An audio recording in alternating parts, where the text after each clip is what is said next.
الإخوان السلام عليكم. هذا واحد الميساج وواحد الخبر صراحة عاجل ومهم للجميع خصو يعرفوا. كاين الآن واحد العصابات اللي هي عصابات إلكترونية، يعني ما يسمى بالهاكرز، لكن ماشي داك الهاكرز المتطور. هاد العصابات اليوم اشنا هي الخدمة ديالهم وشنا هو راس المال ديالهم؟ هاد العصابات اليوم الخدمة ديالهم هي الهواتف ولي كارت سيم والكلام. يعني هاد الناس تيبيعوا يشريو بالهضرة بالعربية عربية. هاد الناس نصابة اولا شفارة ديال الهضرة وديال الكلام وديال الزفوط.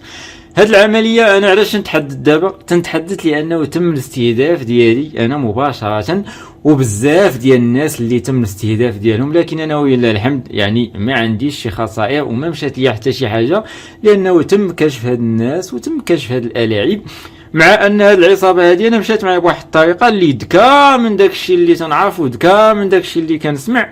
انا كنت كنسمع من قبل ان هاد الناس هادو فعلا تيتصلوا بناس، يعني ناس مساكن، كاين اللي على حسب النية ديالو وكاين اللي على حسب الاطماع، يعني تيطمعوه بواحد الكادو ان واحد الشركه هزاتك، ولا ان جا فيك واحد البرومو ديال شركه انوي ولا واحد البرومو ديال شركه اورانج. وكاين موالين المحلات ديال المواد الغذائيه اللي استهدفهم عن طريق ان الشركه ديال كوكا يعني جات السميه ديالك وجات فيك واحد الثلاجه ولا جات فيك واحد كذا. يعني هاد الناس بالعربية عربيت هناك اخطبوطات، وانا تنقولها وكاين منهم ناس خدامين هنا في ولاد عياد.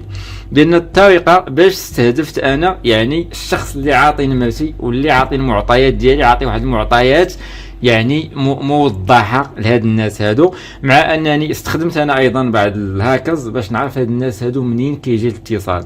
وبهذه الطريقه هذه قدرت باش نكشف يعني الكذوب من الاول، مع ان انا ما مشيتش معهم بالخطوات اللي بغاو، لكن بالاسئله اللي بدات تجيني بديت تنكشف ان فعلا كاينين ناس خدامين مع هاد الناس هادو من ولاد عياد، لان المعطيات اللي عاطين هي معطيات صحيحه. مع ان الشخص اللي كان يتواصل معايا اول مره يعني اتصل بيا مباشره بالهاتف ديالي، والهاتف ديالي انا اللي هو يعني شخصي ما وضعوش يعني اونلاين. وهذا السيد هذا حتى انني صرت تعرف سميتي، وحتى انه عطاني بعض المعطيات، يعني تعرف عليا بعض المعلومات كشخص قريب مني. واكتشفت ان فعلا يعني الطريقه باش يتحدث معايا هناك من قدم المعلومات وهو يعرفني مباشره. لهذا انا علاش نقول هذا الميساج هذا، وراه خص كلشي الناس يعرفوا هذه المعلومه هذه، وخصيصا في ولاد عياد وخصيصا التجار، يعني خصيصا موالين المحلات والناس اللي كتتاجر شويه واحد التجاره اللي هي شويه يعني معروفه ولا معروف الشخص. هاد الناس هادو راه تيمشيو معاك على حسب الدومين ديالك، راه ما تعرفوا لا هذا تيبيع كذا ولا هذا تيبيع كذا، تيمشيو معاك على حسب الدومين ديالك، وتجيك المعامله كانه بغى يتعامل معاك في الدومين ديالك. ومن بعد تتبدا يعني تطرح عليك اسئله اللي هي خطيره. اولا هاد الناس يقدروا يمشيو معاك واش عندك حساب في الكونت بانكير مزيان، تيقول لك صور ليا يعني بعض خطرات، يعني هو يقدر يتاجر معك بواحد البضاعه، يتاجر معك انك تصيفط ليه شي حاجه ويصيفط لك وكذا الى اخره، كان السيد يعني رجل ثقه او رجل مؤمن. ثم تيقول لك صور ليا الكارت كيشي من الفوق فيها واحد الكود سير باش ندوز لك مثلا الفلوس كذا كذا، وسير خذ الفلوس عاد تصيفط ليا السلعه.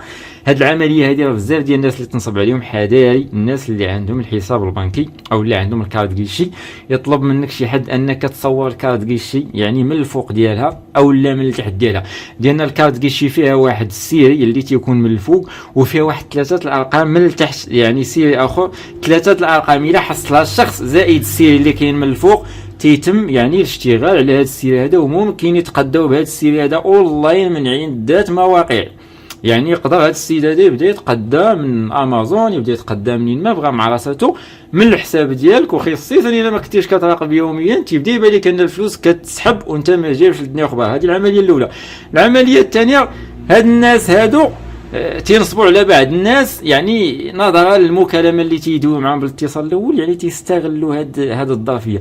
تيبدا يشوف الشخص اللي هو يعني خارج في النمره ديالو اللي هو تيتصل به كيفاش ديال التفكير ديالو، ولا تيبدا يهز ويحط واش الشخص متطور ولا لا.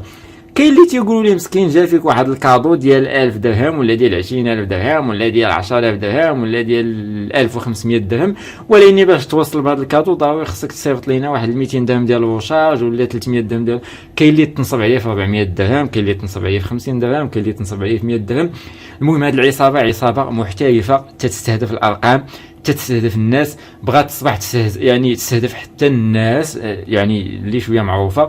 وهادو اظن انهم يعني هما صراحه كاينه شي شبكه اللي هي غادي تكون هنايا في ولاد عياد، وغادي يكونوا فيها شي اشخاص، لكن هاد الاشخاص حاليا قلال.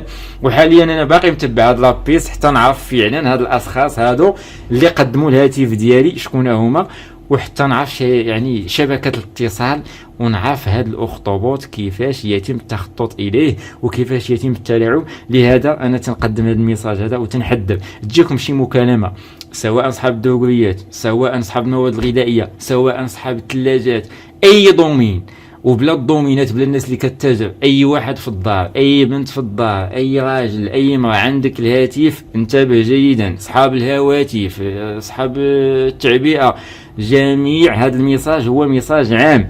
هاد الناس هادو يعني اصبح الاخطبوط يشتغلون مع بعضهم البعض، يعني من مدينه لمدينه ومن فيلاج لفيلاج ومن جهه الى جهه. فانا كشفت ان هاد الناس هادو شبكه، وهاد الشبكه اظن انه غادي يكونوا محيطين يعني بالجهه ديال الدار البيضاء، لان على حسب ما استخدمت وعلى حسب الاتصالات اللي كانت تجيني كنت كنقتبس ان تجيني اتصالات من الجهه ديال سطات، يعني هما محسومين علينا. لكن كاين بعض الناس اللي بعاد علينا شويه، واظن ان فيهم اللي كاين هنايا في ولاد عياد وغادي يكونوا قلال، لكن هذا الشيء باقي خدام عليه ان شاء الله على الاتصالات اللي تجيني حتى نكشف واش كاين يعني واحد الكثره في ولاد عياد ولا لا. لهذا حذاري تجيكم شي مكالمه، جا فيك شي كادو، جات فيك واحد ريغالو ديال 700 درهم ولا كذا، الشيء راه كل شيء زفوط. الله يجازيكم بخير، جمعوا راسكم. هاد الناس هادو راه خدامين بهاد الطريقه، هاد الناس راه باغيين الفلوس باي ثمن كان، ما تعرفوا لا حلال لا حرام. المهم انه ياخذ الربح عن طريق الزفط او عن طريق النصب او عن طريق الكذب، ما تيهمهمش هاد الشيء. وهاد لابيس هادي راه صبحوا الناس يخدموا عليها، وبزاف ديال الشباب اللي غادي يصبح تيخدم على هاد العجب هذا، مع ان يعني كثره الازمات ويعني هناك الازمه المتفاقمه، والناس صبحت باغا الفلوس باي طريقه كانت وباي وجه كان. وهذا لا يبشر ولا يفرح، مع ان يعني المسلمون اصبحوا ينصبون على بعضهم البعض او ياخذون اموالهم البعض، وهذا الشيء راه حشومه وحشومه بزاف. وحتى الناس اللي تيديروا هذا الشيء لا سمعوا هذا الفيديو هذا السيد هذا اللي غادي تاكل انت ب 500 درهم ولا 600 درهم، هو مسكين ما عندوش، اش غتقولي غدا الله؟ باش غتوقفي قدام هذا السيد هذا؟